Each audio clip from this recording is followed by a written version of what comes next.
Moi, je suis pour justement cette approche, d'ailleurs, une approche plutôt pacifique. Je n'aime pas trop les approches révolutionnaires violentes. Enfin, bon, c'est peut-être mon côté suisse où on aime bien être tranquille dans notre coin. Euh, et parce qu'on voit que les approches violentes, ça amène les catastrophes, comme en Syrie aujourd'hui ou, euh, Libye, Irak. oui, Libye, Irak, enfin, c'est une catastrophe. Même la France de 1789. Je veux dire, Mhm. on en discutait tout à l'heure avec un journaliste, on était d'accord de dire que bah, peut-être qu'il y avait des bonnes idées dans l'idée que pourquoi est-ce qu'il y aurait des nobles qui ont par hérédité plus d'avantages que d'autres. Mais enfin, les 10 années qui ont suivi, même les 20 années qui ont suivi la révolution de 1789, elles ont été sauvages pour la France. Il y a eu des millions de morts, ça a été violent, quoi. Est-ce que ça c'est une solution? Je sais pas. En tout cas, moi je préfère préparer à beaucoup d'éventualités et surtout travailler mon jardin, travailler les liens avec les gens autour de moi. Et bon, j'explique ça dans mes bouquins. Hein. Mais c'est vrai que il faut toujours se méfier des. Moi je me méfie des yaka faucons. Oui, bien sûr. Et donc mais ça ne veut pas dire qu'on peut pas avoir, on peut être multidimensionnel. Vous savez, tu sais, il y a un livre qui m'avait marqué parce que c'est le livre qui décrivait le monde dans lequel on est aujourd'hui déjà à l'époque. C'est Amin Malouf, qui est un de mes écrivains préférés, libanais, qui parle beaucoup du Levant et de la subtilité orientale. Euh, dans son livre Les identités meurtrières, il expliquait pourquoi le Liban, qui est un pays a priori et à la base tolérant, avec béni des dieux comme beaucoup de pays du Moyen-Orient, où il y a la nourriture, on mange très très bien en plus, etc., avec une culture extrêmement saine, comment il a basculé dans des haines et des finalement meurtrières entre différentes identités. Et, et on doit toujours faire très attention de se définir. On est des êtres humains, surtout aujourd'hui, multifacettes. Nous pouvons être, je sais pas, français, catholiques, père de famille, euh, ouvrier. On peut cumuler énormément d'identités. D'origine turque d'un côté, d'origine corse de l'autre, que sais-je. Nous pouvons cumuler ces identités. Ce qui compte, c'est de travailler à trouver quel est le lien commun entre nous. Alors, dans le temps, c'était évident, c'était la nation. On nous disait, ben voilà, t'es français, c'est la nation, va mourir dans les tranchées maintenant. Bon, mais aussi, va à l'école nationale, on va t'apprendre énormément de choses gratuitement. Où on va te soigner, on te donne un minimum, un garantie de survie minimum, garanti par la collectivité. Il y a toujours du bon et du mauvais hein, dans chaque chose. Mais aujourd'hui, c'est quoi notre dénominateur commun? Regardez la Star Academy, enfin je sais pas si ça existe encore, j'ai plus de télé depuis longtemps, mais regardez le dernier truc de télé-réalité, puis encore avant il y avait une télé-réalité. Maintenant il y a la télé-réalité algérienne, égyptienne, Ah oui, américaine. le modèle, c'est Donc le modèle globalisé, ouais. c'est brisé Mm. en une multitude de petites mosaïques, de petits confettis, ce qui fait qu'on n'a plus de lien les uns avec les autres. Alors heureusement que justement des médias indépendants font l'effort d'essayer d'interviewer des gens qui ont des idées un petit peu différentes. Alors parfois on est d'accord, parfois on n'est pas d'accord, mais enfin on essaie de trouver des points communs, ces points qui font qu'on va, en cas de crise, on va se dire attends, on a un problème, mais peut-être que, ah oui, toi et moi on peut peut-être faire quelque chose, plutôt que tout de suite prendre le bâton et lui fracasser le crâne. Et justement, par rapport à ça, dans une de tes vidéos, je te vois où tu as des armes, Bien sûr. tu te protèges toi. Est-ce que tu penses pas justement que si tout le monde est armé, enfin moi c'est mon point de vue au niveau des armes, si tout le monde est armé et que justement ça part en vrille, Ouais. qui- où sera le combat quoi du coup? Bah, il y a plusieurs choses à dire. Tout d'abord, c'est que moi je viens d'une culture, la Suisse, où les armes sont les armes à feu, hein, parce que la lampe là, je la prends, je te fracasse Ah le oui, crâne, c'est oui, une oui, arme. Hein. bien sûr. La tronçonneuse, c'est une arme. Le couteau, c'est une arme. Un tournevis, c'est une arme redoutable. Une cuillère, c'est une arme redoutable. Donc, l'idée de l'arme et de l'arme à feu, bien sûr, étant une arme très efficace, chez nous, culturellement, elle est très présente puisque nous avons depuis plus d'un siècle le concept d'armée de milice, c'est-à-dire que le citoyen est un citoyen soldat. Alors ça se perd, c'est une tradition qui est en train de se perdre, mais l'idée c'est que le citoyen accepte son devoir qui lui donne le droit de la démocratie, le droit de vote, il accepte le fait qu'il doit défendre la communauté, défendre l'ensemble de la société, le bien collectif, un peu le common decency de Orwell. Et donc, c'est très normal comme tout le monde a vu son père, son grand-père avec son fusil à la maison, pour nous, c'est quelque chose de relativement banal. Et c'est encore un pays où une des grandes fêtes annuelles, c'est la fête d'aller au stand de tir, où on va aller tirer pour montrer aux autres qu'on est toujours capable d'être un bon défenseur de la communauté, parce qu'on vise bien. C'est culturel, c'est très important. Alors c'est vrai que dans d'autres pays, on a plutôt eu tendance à désarmer le citoyen. En Suisse, nous voyons aussi cette approche d'être tous armés comme étant une approche politique très fondamentale. C'est-à-dire le contre-pouvoir en Suisse, c'est le citoyen. C'est pas le parti politique un tel, un tel, un tel. En plus, on a un système politique qui ne fonctionne pas par gouvernement et opposition. On a un gouvernement qui est toujours un ensemble de la majorité des partis politiques qui travaillent ensemble, donc ils doivent trouver du consensus et trouver des compromis. Mais à la fin, le garant de la liberté de la démocratie, c'est le citoyen suisse armé. Alors c'est très culturel, c'est probablement pas quelque chose qui s'appliquerait partout, et certainement pas en 3 jours. C'est sûr que si demain on donnait un fusil, un FAMAS, avec 50 munitions et 2 chargeurs à tous les citoyens français immédiatement, ce serait un carnage. On est d'accord. Le lendemain, c'est un carnage. On est d'accord. Ce qui résoudrait le problème de la surpopulation, mais peut-être de manière excessive. Alors qui dit arme, que ce soit un couteau ou une arme à feu, dit responsabilisation.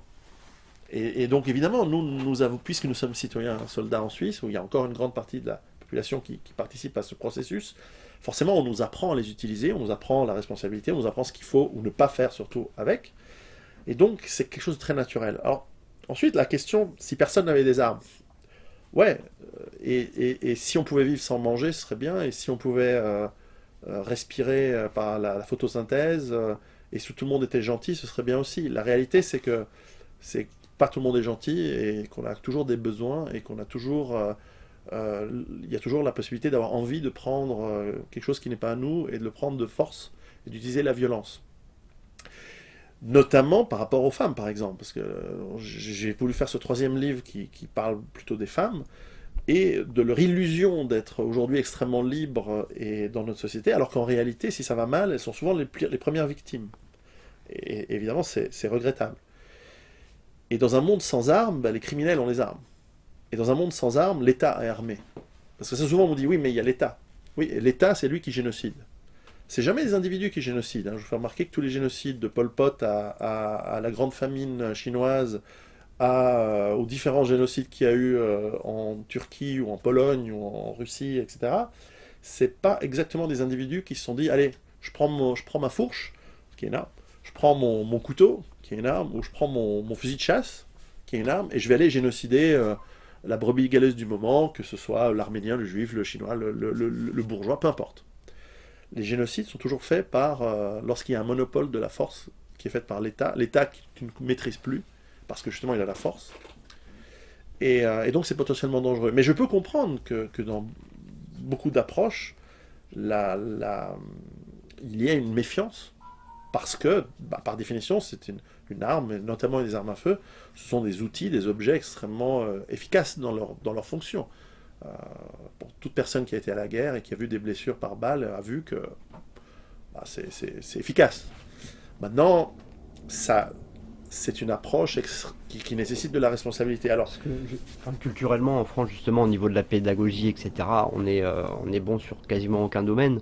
Donc, tu vois, non, mais sérieusement, aujourd'hui, oui, tu donnes des armes en France sans pédagogie, c'est un carnage. Oui, et d'ailleurs, on le voit parce que nous alors en Suisse, ce qui est marrant, c'est qu'on est un peu le supermarché de la racaille de Lyon, et pas que de Lyon, il y a aussi Strasbourg qui vient faire ses emplettes chez nous. Et donc, on voit des casseurs, des braqueurs, donc c'est déjà du grand banditisme, hein, c'est pas juste la petite racaille qui braque la vieille pour son sac à main.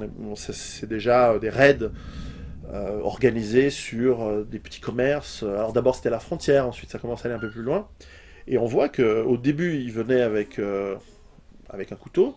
Bon, maintenant c'est la Kalachnikov. Donc déjà aujourd'hui vous avez en France, mais dans d'autres pays également, une certaine criminalité qui s'est organisée, criminalité qui est largement armée. Donc faire en sorte que l'honnête citoyen qui est en règle, qui a son fusil de chasse parce qu'il veut aller chasser la palombe, le week-end, ou qui va chasser le canard dans le sud-ouest, bon, au-delà de ce qu'on peut penser de la chasse ou pas, c'est pas lui le problème. Le problème, c'est pas le citoyen qui est responsable et qui a son arme chez lui. Le problème, c'est déjà ceux qui déjà aujourd'hui ont des armes et qui les utilisent, et souvent n'importe comment en plus, et qui déjà aujourd'hui débordent les capacités de la police nationale à être capable de s'en occuper. Enfin, en tout cas, ça ne veut pas dire qu'ils s'en occupent pas, mais ils sont débordés. Et en plus, le pauvre gamin de 21 ans qui a une Kalachnikov et qui fait un braquage, en plus, c'est pas sa faute, le pauvre, vous comprenez, c'est la faute de la société, madame. Donc, monsieur le juge, il faut le relâcher tout de suite, etc. Voire, rendez-lui la Kalachnikov et puis on lui fait un stage d'équitation et on va le former à l'utilisation des armes pour que le prochain bagage il soit encore plus efficace.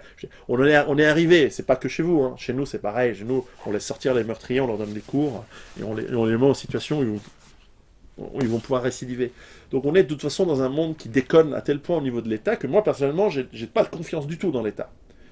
Pour moi c'est les pires psychopathes et les pires criminels aujourd'hui sont aux commandes. Ils sont dans l'État, dans la banque. C'est les pires. C'est les pires psychopathes, et dans les grandes entreprises, parce que j'en ai connu pas mal. C'est les mecs en qui j'ai le moins confiance du monde. Donc j'ai surtout pas envie qu'on nous dise, non mais vous les citoyens qui sont encore raisonnables et les pieds sur terre, on va vous émasculer totalement, on va vous enlever toute capacité de vous défendre, et on va mettre toute la force chez des mecs qui sont déjà des psychopathes d'aujourd'hui, qui ont déjà montré que c'est des psychopathes. Pensez à, on parle beaucoup de ces histoires de nouvel ordre mondial, etc. Enfin c'est pas des histoires, c'est documenté, enfin... Bon, moi savoir qu'il n'y a que eux qui ont la force, ça me stresse, quoi. Parce que le jour où vous dites non, mais on aimerait bien la démocratie, ils disent ah, mais non, non, non. Et ils te braquent et ils te disent maintenant, c'est nous qui décidons, point. Aujourd'hui, il y a encore cette capacité, en tout cas en Suisse, on a encore cette force de pouvoir dire non, mais nous, le citoyen armé, pouvons faire un contre-pouvoir important. Et d'ailleurs, l'État respecte notre choix, bien que systématiquement le peuple vote contre le gouvernement depuis une dizaine d'années. Chaque fois qu'il y a une loi que le peuple propose, le gouvernement est contre, et chaque fois le peuple la fait passer, ou très, très souvent le peuple la fait passer, contre la volonté de l'État. On a bien vu en France, en Hollande, en Irlande, que lorsque vous votez mal, lorsque vous votez comme on ne vous a pas dit de voter, soit on annule, soit on vous refait voter, soit on passe outre de votre choix pseudo-démocratique, et on l'a fait passer quand même. Ça, c'est un gros problème pour nous. Je veux dire, n'importe lequel de nos grands-parents, pour une histoire de référendum sur Maastricht, comme il y a eu en 2005, c'est ça Maastricht, c'est 91, non, ouais, pardon, le traité européen, Lisbonne. Lisbonne, ouais. Un truc comme ça, il y avait une révolution le lendemain. Les gens prenaient les armes, les fourches, les piques, et ils allaient dans la rue et ils mettaient la tête du mec aux commandes sur une pique. Bah non, pas aujourd'hui. Et c'est étrange, mais c'est comme ça, nous avons été transformés. Donc, c'est un sujet complexe et je comprends parfois, souvent j'ai des mères de famille qui me disent oui, mais quand même, les enfants à côté, c'est très complexe. Mais ce qu'il faut se rendre compte, Mao l'avait bien compris, il disait que toute force politique est issue du canon d'un fusil. Alors qui aura le fusil ? Alors, une dernière question peut-être. En fait, je t'ai vu sur une vidéo, je pense que c'était un montage hein, de 2-3 minutes où tu étais sur une plage de Tel Aviv. Déjà, je voulais savoir l'expérience que tu en avais tirée, les points positifs et négatifs, accessoirement, et que tu nous parles un peu de l'expérience des kibbutz. Et savoir aussi si il est possible aujourd'hui de transposer ce genre d'expérience sur des territoires par exemple comme Gaza où là on peut parler de situation de désastre. Oui, de survie. De survie, ouais. Alors, c'est une vidéo qui a fait beaucoup jaser sur Internet parce que dès qu'on parle d'Israël ou des Juifs en général, hein, tout de suite, il y a souvent les fils qui se touchent dans la tête des gens, soit pour les pour, soit pour les contre. Et c'est toujours un sujet très compliqué lorsque vous avez vous essayez d'avoir une discussion raisonnable sur ces sujets-là. Si vous avez la moindre critique sur Israël, la politique israélienne ou même la religion juive, ce qui est tout à fait légitime d'avoir une critique, vous êtes tout de suite antisémite. Si vous avez en revanche la moindre tentative d'explication ou la moindre nuance sur Israël, tout de suite vous êtes sioniste. Je ne sais même pas ce que ça veut dire sioniste. Maintenant, ce qui est intéressant, alors ce qu'il faut dire, c'est que pour mon point de vue personnel, c'est que moi j'ai travaillé beaucoup avec Israël dans mon activité professionnelle avant, donc j'ai beaucoup, comme j'étais dans la technologie, j'avais beaucoup de clients, donc on allait vendre beaucoup de technologies américaines en Israël. Donc je connais assez bien le pays. Je suis pas juif moi-même, mais j'ai jamais eu d'a priori positif ou négatif. Je connais bien l'histoire hein, du pays, comment Israël s'est créé, donc je suis assez incollable sur qui a fait quoi, qui a acheté qui, etc. Et justement, dans l'histoire d'Israël, un point que j'ai toujours trouvé intéressant, c'est qu'à partir des années fin du 19e siècle, il y a eu des juifs, surtout européens, qui sont allés vivre en Israël et qui ont créé donc, une approche collectiviste, socialiste, cette idée de kibbutz. Donc des petites communautés, essentiellement agricoles, puisque c'était un peu l'idéal socialiste d'être proche de la terre, etc. Il faut dire à l'époque que ils ont acheté les terres. Hein. Ils les ont pas, il n'y a pas eu de vol ou d'expulsion. À cette époque, c'était donc dans la fin du XIXe siècle, jusqu'en 1937, la réalité c'est que ça a été assez pacifique. Ensuite, on peut avoir son avis, mais la réalité, c'est que ça a été relativement mis en place de manière, en bonne intelligence d'ailleurs, avec les villages arabes voisins, les villages palestiniens voisins. Et il faut le dire, les Palestiniens, c'est les gens qui habitent là-bas depuis toujours. D'ailleurs, ce qui est rigolo, c'est que beaucoup de Palestiniens, en fait, il y a 2000 ans, c'était des Juifs qui se sont convertis d'abord au christianisme et ensuite à l'islam, parce que le paysan, il reste sur ses terres. Le paysan, il ne va pas partir. Alors, je veux bien que les Juifs ont été expulsés par Titus, mais c'était les habitants de Jérusalem, c'est pas les paysans. De la même manière que le paysan, il reste sur sa terre, toujours. Et il va changer de religion, parce que ce qui est important, c'est pas la religion, c'est sa terre. Et ces kibbutz qui se sont mis en place en bonne intelligence à l'époque, alors j'ai vraiment étudié ça dans le détail, mais j'en parle peu parce que ça énerve tout de suite les gens dès qu'on parle d'Israël, ou dès qu'on a quelque chose de positif, c'est terrible, et dès qu'on a quelque chose de négatif, c'est terrible de l'autre côté. Mais ces kibbutz, en gros, sont partis de l'idée collectiviste, sont partis de l'idée d'avoir une certaine égalité entre toutes les personnes, donc tout le monde devait travailler, avec le concept de travailler la terre, d'avoir une certaine capacité d'autodéfense, et d'avoir bien sûr leur source d'eau, leur source de nourriture, leur production. Et pendant un temps, ça a été mis comme exemple de succès de l'implémentation juive en Palestine, et même c'était des sources de production de nourriture assez importantes.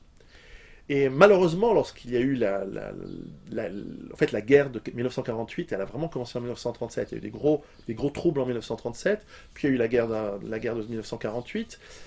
Leur lien très fort avec les villages arabes, et dont certains ont été expulsés par les nouveaux arrivés de Manu Militari, c'est clair qu'on a expulsé, c'est que Nakba, la catastrophe, ça a été un vrai drame, et c'est une vraie injustice de l'histoire. Encore une fois, malheureusement, le fort bute le faible, et c'est regrettable, mais c'est comme ça. Eh bien, ces liens ont été un peu détruits, donc l'exemple de lien social, il s'est vraiment communautarisé et non plus intercommunauté. Parce que finalement, les communautés, elles peuvent vivre ensemble. D'ailleurs, en Palestine, sous l'Empire ottoman, les populations arabes, turques, et juives ont très bien vécu ensemble. Druzes, il y a énormément de communautés dans cette région du Levant qui vivaient très bien ensemble en bonne intelligence, mais cet équilibre a été brisé. Qui sait, peut-être un jour il reviendra, mais pour l'instant il est toujours brisé. C'est clair que c'est très très difficile comme région, qui est très complexe. Et d'ailleurs, les kibbutz aujourd'hui sont tous en faillite, ou ont été fermés, ou alors sont devenus des camps de vacances pour des juifs américains ou de la diaspora mondiale qui ont envie d'envoyer leurs gamins. Et c'est une bonne expérience, je pense, c'est sympa. Mais ça n'a plus cette capacité d'autonomie comme ils pouvaient l'avoir à l'époque. Néanmoins, ce qu'ils ont été est intéressant. C'est une étude intéressante. Quelqu'un qui travaille sur justement ce concept d'autonomie doit pouvoir étudier les kibbutz, et donc les kibbutzim, les gens qui ont été dans ces kibbutz. Alors ensuite, c'est vrai, Israël, c'est un sujet passionné, peut-être passionnant, mais passionné en tout cas. Et j'étais surpris, ça ne m'a pas touché, mais c'est vrai que j'étais surpris que le fait d'avoir fait une vidéo pour expliquer voilà pourquoi je suis en Israël, mais j'y suis allé plein de fois, je suis allé des dizaines et des dizaines de fois. Mais cette fois-ci, récemment, j'ai donné une conférence pour le lancement de mon livre en anglais, et pour discuter un petit peu avec des gens, on m'a dit oui, d'abord, pourquoi tu vas voir les Palestiniens, c'est eux qui souffrent aujourd'hui. C'est vrai. Je veux dire, c'est vrai qu'il n'y a pas photo. Je veux dire, il y a l'Israélien, le juif israélien qui habite en Israël, il y a l'arabe israélien qui habite en Israël. Ensuite, plus bas, dans les droits et dans l'échelle sociale, il y a le palestinien, encore que l'arabe israélien, il n'est pas en situation, il n'a pas tous les mêmes droits que le juif israélien. C'est assez bizarre. Et ensuite, bien sûr, il y a les Palestiniens qui habitent en territoire occupé, qu'ils soient chrétiens ou musulmans, et puis encore plus bas, tu as Gaza. Gaza, c'est un camp de concentration. C'est un camp de concentration alors souvent, les Israéliens et les Juifs en général sont très sensibles quand on dit ça, parce que eux, ça les ramène à leur propre histoire. Ça fait l'oppresseur oppressé. Oui, et en fait, moi je dis toujours, c'est le violeur violé, enfin le gamin qui s'est fait enculer à 8 ans, comme par hasard, à 28 ans, c'est lui qui encule les autres gamins. Pas de bol, quoi. Alors bon, c'est pas la même chose, c'est pas exactement les mêmes conditions, mais enfin le monde change. Mais c'est ignoble, et souvent les Israéliens disent, oui, mais on a enlevé nos colonies de Gaza. Oui, mais vous leur avez pas laissé utiliser leur aéroport, vous leur avez pas faire la pêche. Enfin, les mecs, soyez un peu raisonnables. Pas d'électricité. Exactement, donc pour moi, il n'y a pas photo. La politique, et je le dis dans ma vidéo d'ailleurs, la politique extérieure d'Israël, elle est excessivement néfaste, en tout cas pour les gens qui habitent Gaza, pour les gens qui habitent en Palestine, dans les territoires occupés. Ensuite, ce qu'il faut aussi dire, c'est qu'Israël est aussi, dans sa gestion interne, un pays qui est assez démocratique. Il faut voir comment leurs dirigeants se font condamner pour corruption, viol, enfin, ils sont sévères avec eux-mêmes. Hein, c'est pas une république bananière non plus. C'est aussi un État carré avec des gens. Et moi, en tant que patriote qui aime la nation indépendante, libre, force est de constater que eux le sont. Alors ils travaillent dans leur intérêt. Hein. C'est sûr que, je sais pas, des organisations comme le CRIF en France chez vous, ils sont pas là pour vous. Ils sont là pour eux. Mais est-ce qu'on peut leur jeter la pierre à la limite? Vous voyez ce que je veux dire? C'est qu'il y a un côté où moi je comprends, ça veut pas dire que mais on a la même chose en Suisse, hein, on a aussi le CRIF suisse. Ah, il est plus discret, ils sont plus intelligents. Bah, le truc du CRIF, c'est que moi, en tout cas, mon premier reproche que j'ai à son encontre, c'est qu'il est censé représenter les intérêts des Juifs de France. Mais est-ce que, tout en défendant inconditionnellement toutes les politiques gouvernementales d'Israël depuis 20 ans, 30 ans. Le problème, c'est que tous les Juifs ne sont pas forcément sionistes et ne soutiennent pas inconditionnellement. Je veux dire, c'est à la limite qui se fasse appeler pro-israélien de France. Là, au moins. Moi, j'ai en plus Là, ça sous-entend que tous les Juifs, enfin, le fait qu'ils représentent les institutions juives de France, sous-entend clairement que si t'es juif, t'es forcément sioniste. Ouais. Alors ça touche plusieurs problèmes. Le premier problème, c'est déjà la double nationalité. C'est un truc que je comprends pas. C'est-à-dire que soit t'es français, tu soutiens la France, soit t'es israélien, tu soutiens Israël. Et je sais que c'est compliqué, mais en même temps, il n'y a pas de musulmanie, il n'y a pas un pays musulman, enfin je sais pas si l'Arabie Saoudite pourrait l'être, mais puis, de toute façon il n'y a pas beaucoup de doubles nationaux franco-saoudiens. Mais enfin, c'est vrai que parfois, c'est un vieux problème, hein, les gens se posent déjà cette question, la question de la loyauté, elle est importante. Alors c'est vrai que parfois j'entends des juifs américains que je connais qui me disent, mais non, mais moi c'est clair, ma loyauté elle est claire. Je dis oui, pour Israël. Là ils sont un peu empruntés, parce que la réalité c'est ça. Donc au bout d'un moment, il faut juste annoncer les cartes, parce que faire les trucs planqués, au bout d'un moment, tu te prends une claque, quoi. Et deuxièmement, lié à ça, c'est que moi, je comprends pas le côté sioniste, c'est-à-dire Israël existe, donc être sioniste, c'est juste déclarer un truc qui existe de fait, de jour. Alors ensuite, moi, vous savez, les frontières, elles changent. On a vu en Ukraine, en Crimée, en Yougoslavie. Un jour, ça t'arrange que ça change. Un jour, ça t'arrange que ça change pas. Un jour, il n'y avait pas Israël. Un jour, ça existe. Peut-être qu'un jour, il n'y aura plus. J'en sais rien. Moi, c'est pas moi qui fais l'histoire. Je m'en fous. Les gens, ils ont qu'à se démerder. Moi, je suis suisse. Je m'occupe de la Suisse. Moi, je suis ni pour Israël, ni contre. Je m'occupe de la Suisse. Si demain, Israël se fait piner la gueule à coups d'armes nucléaires par je sais pas, l'Arabie Saoudite qui développe l'arme nucléaire ou l'Iran ou n'importe qui, putain, ça me fait chier d'avoir des radiations qui vont venir chez moi. Mais j'en ai rien à foutre. Alors ça me fait pas de moi un antisémite de dire ça. De la même manière que le Gazaouite qui se fait pilonner la gueule par des F-16, ça ne m'empêche pas de dormir, mais je trouve ça dommage. Et d'un point de vue de survie, c'est clair qu'il y a quelque chose d'intéressant à comprendre. Et c'est clair que si on me dit est-ce que tu trouves que c'est bien? Non, je trouve pas que c'est bien. Je trouve pas que c'est bien. Mais j'essaie de rester un peu dans mon jardin, parce que mon boulot, c'est pas de faire de la géopolitique. Tu t'es intéressé est-ce qu'il y a Est-ce que c'est, pour revenir à la question, tu penses que c'est transposable? Par exemple, les kibbutz, je sais pas, tu t'es intéressé un peu à la situation des Gazaouis? Tu crois qu'il y a des choses qui peuvent permettre de... La problématique de Gaza, en termes de survie, même survie urbaine, elle est très particulière, parce que c'est un peu comme dire, les habitants, on va prendre le même exemple, parce que c'est les habitants du ghetto de Varsovie en 1942, Ah ouais, ça. est-ce qu'ils peuvent faire une base autonome durable? Ouais, mais le but, c'est pas de les rendre, c'est pas de leur donner un environnement où c'est possible. Le but, c'est de les exterminer à petit feu, en attendant que, moi je suis de l'avis qu'il y a une volonté de l'extermination de l'Allemagne nazie des populations juives d'Europe de l'Est. Maintenant, à Gaza, on peut appeler ça comme on veut, mais ils n'ont pas une vie, ils n'ont pas la capacité de mettre en place une autonomie totale, puisque c'est une zone extrêmement petite, avec une grande densité de population, avec peu de terrain agricole, avec une surveillance constante, avec l'incapacité de sortir. Moi, j'y étais à la frontière, hein, parce que je voulais aller visiter. C'est impossible pour moi de rentrer. Et, donc, la famille ou la personne qui habiterait Gaza, aujourd'hui, il a quoi comme choix? Il ne peut pas partir facilement. Non. Il est obligé de rester là. S'il prend les armes, c'est-à-dire de faire ce qu'ont fait les Juifs dans le ghetto de Varsovie, c'est-à-dire qu'au bout d'un moment, dire, quitte à mourir, on va mourir en butant le maximum d'Allemands. Ils en ont tué 16, ou 23, je ne sais plus, 23. Mais bon, au moins, ils sont morts de manière glorieuse. Mourir les armes à la fin, c'est quand tu n'as pas le choix entre l'esclavage. Spartacus, il a eu raison de se révolter contre l'Empire romain et de se battre, quoi. À la fin, il est mort crucifié, mais bon, n'empêche que il s'est battu contre quelqu'un qui veut le mettre en esclavage. Donc j'ai de l'estime pour celui qui se bat contre l'oppresseur. Et là, clairement, à Gaza, il n'y a pas photo hein, sur qui est l'oppresseur. Alors les gens disent oui, mais ils nous ont tiré des rideaux de douche, un tube de rideaux de douche rempli de poudre à canon. Ouais, bon, les mecs, faut comparer, quoi. Vous avez 200 têtes nucléaires, plus de 1000 avions de combat, vous avez la troisième plus grande force blindée du monde. Putain, les mecs, ils t'envoient des tuyaux de chauffage, c'est des feux d'artifice sur la tronche. Putain.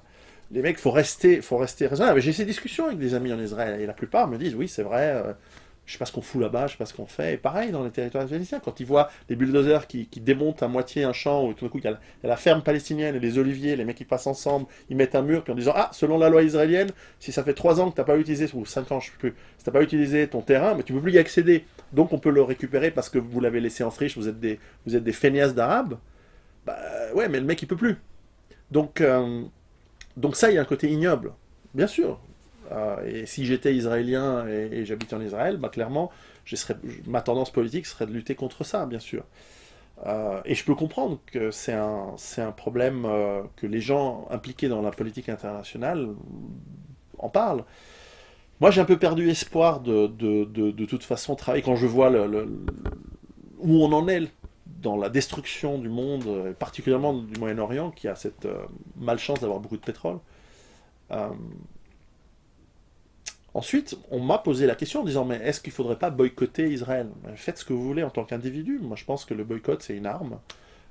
Et je pense que si... Qui a fait ses preuves, hein, qui a fait ses preuves avec l'Afrique du Sud. Et si vous pensez que c'est bien de boycotter Israël, c'est certainement quelque chose à laquelle j'y réfléchirais. Alors ensuite, les gens me disent, mais pourquoi t'es allé? Ben, je suis allé parce que c'est intéressant, parce que j'aime bien me rendre compte aussi. Bon, j'y allais pour le travail. Ça va, il y a des gens intéressants. Oui, mais des gens Chevauchem. hyper intéressants, oui, c'est quelqu'un de très intéressant. Et puis, il ne faut pas mélanger, encore une fois, le gouvernement d'un pays, le peuple, bien que par définition, dans une démocratie, on a moins d'excuses, parce que là, c'est pas une dictature, donc c'est sûr que le gouvernement Sharon, il a été élu, le gouvernement Olmert, il a été élu, le gouvernement de la Gonzesse, là, il avait été élu, le gouvernement de Netanyahou, il a été élu. Alors c'est compliqué, la politique israélienne, il y a des extrémistes qui sont des kingmakers, qui sont capables de mettre en place le gouvernement, etc. Mais enfin, moi, je discute, quoi. Et d'ailleurs, moi, je dis très honnêtement, hein, dans les années 30, moi, s'il fallait visiter l'Allemagne nazie, je serais allé, hein. La Russie communiste ou la Chine maoïste, j'y serais allé pour voir comment c'est. Donc j'ai pas ce côté... j'aime bien regarder, toucher et voir avant de juger. Ensuite, ouais, moi ça me plairait pas de vivre en Israël. Moi je trouve que j'aimerais pas. Mais je comprends qu'il y ait des gens en France à qui on a fait croire que c'est un pays qui pullule d'antisémites, qui ont envie d'aller vivre là-bas. Et peut-être qu'ils ont raison, parce que justement, quand tu parlais du CRIF, qui visiblement n'a pas exactement l'intérêt de la France, des Français, mais même, moi je crois qu'il n'a pas l'intérêt des Juifs français, quoi. Parce Non. que quand tu pèses... Enfin, en tout cas pour nous, il est plus générateur d'antisémitisme par amalgame.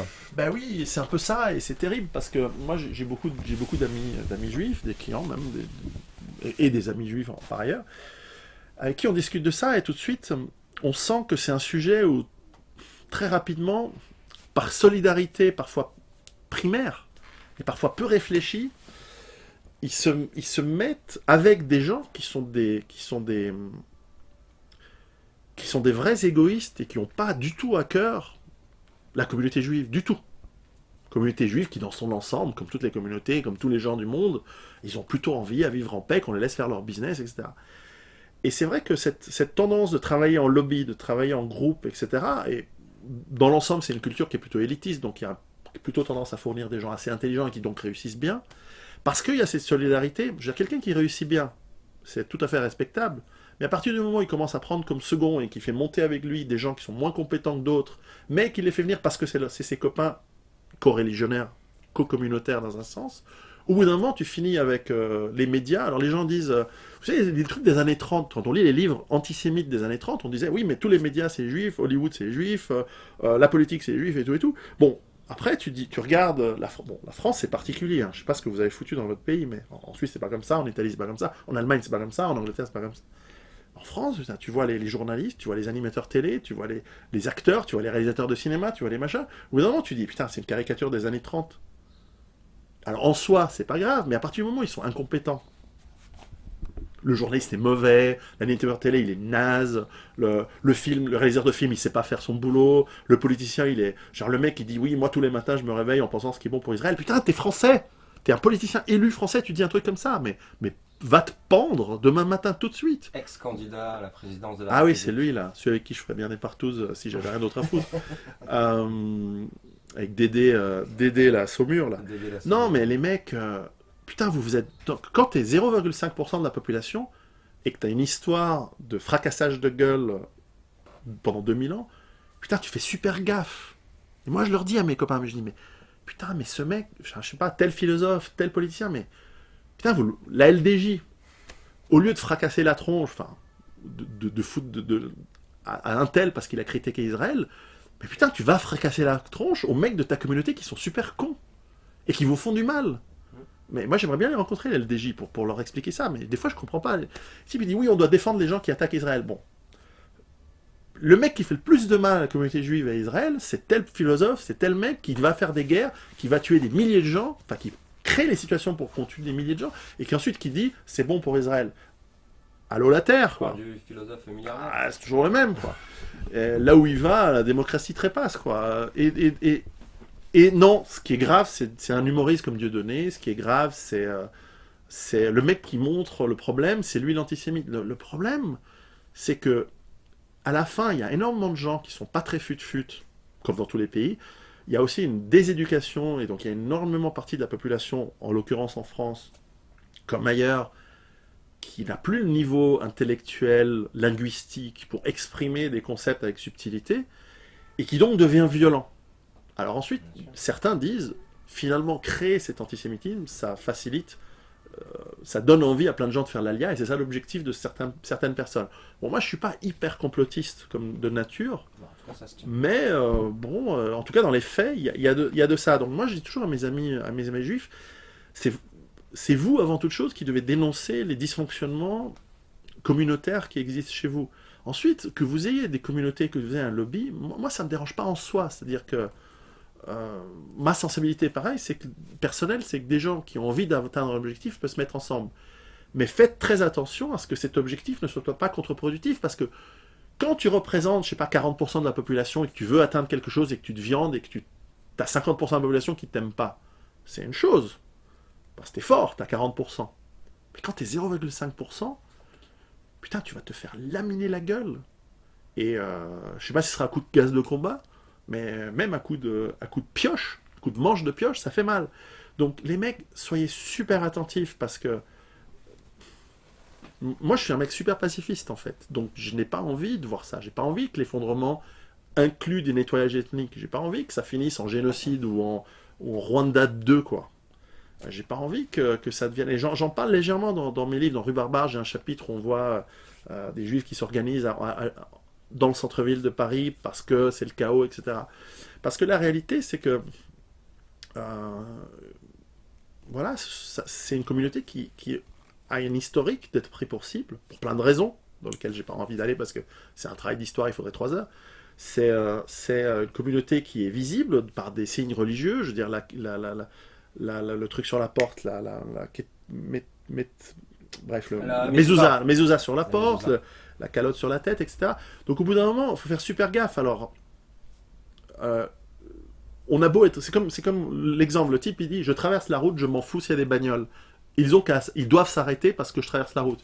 Ouais, mais connasse, tu te fais péter la gueule si t'es mort parce que la bagnole t'a écrasé, parce qu'elle t'a pas vu et t'as traversé, bien que t'es sur un passage piéton, t'es dans ton droit mais t'es mort. C'est pas efficace. Ce qui est intéressant, c'est de réfléchir à l'efficacité et donc de s'en sortir. Et les peuples efficaces et très intelligents sont aussi ceux qui ont réussi à se faire non seulement respecter, mais aussi aimer. Et je veux dire, personne n'a jamais fait chier en Europe, personne fait chier les Arméniens, personne fait chier telle ou telle autre communauté. Il y a un travail à faire. Et d'ailleurs, pendant de nombreuses années, personne n'a fait chier les Juifs en France. Personne n'a fait chier les Juifs partout en Europe depuis la fin de la guerre. Et c'est très bien, et c'était tant mieux. Et là, tout d'un coup, depuis quelques années, en tout cas en France, un peu à cause d'Israël, un peu à cause du comportement de certaines personnes, et puis il y a toute une géopolitique assez complexe là-dessus, tout d'un coup, ça devient dangereux. Et moi, j'ai vu à la surréaction de certaines personnes, carrément avec des insultes, etc. Des gens qui ont imaginé que j'étais moi-même juif, je m'en fous de toute façon. C'est pas une insulte d'être juif. Eh bien, qui ne serait-ce que d'avoir fait une vidéo où j'essaie d'expliquer certains aspects intéressants et positifs, à mon avis, d'une certaine culture qu'il y a en Israël, j'ai eu des réactions disproportionnées. Et je me dis, Ouais, j'ai vu ça, si j'ai vu les ces commentaires. réactions, elles vont en exponentiel comme ça a tendance à aller, je me fais du souci pour mes amis qui habitent en Europe, qui sont juifs, et qui peut-être n'ont rien à voir avec toutes ces histoires, mais je veux dire, ils sont pas tous banquiers, journalistes, machin. La plupart, ils travaillent comme tout le monde, dans tous les métiers. Enfin, ça va, quoi. C'est pas non plus, c'est pas une secte malfaisante. Enfin, en tout cas, c'est mon avis. Et ils sont parfaitement bien intégrés dans une société, etc. Et ils ont tout autant de problèmes avec le chômage et machin. Donc à la fin, c'est toujours faire très attention de qui vous représente. Et d'ailleurs, je crois que dans la loi française, normalement, la République, bon, c'est votre truc en France, hein. C'est ni bien ni pas bien, mais c'est comme ça, c'est qu'elle ne reconnaît pas des groupes d'individus, elle reconnaît l'individu citoyen en tant qu'interlocuteur uniquement. Donc, Et elle ne reconnaît qu'une communauté.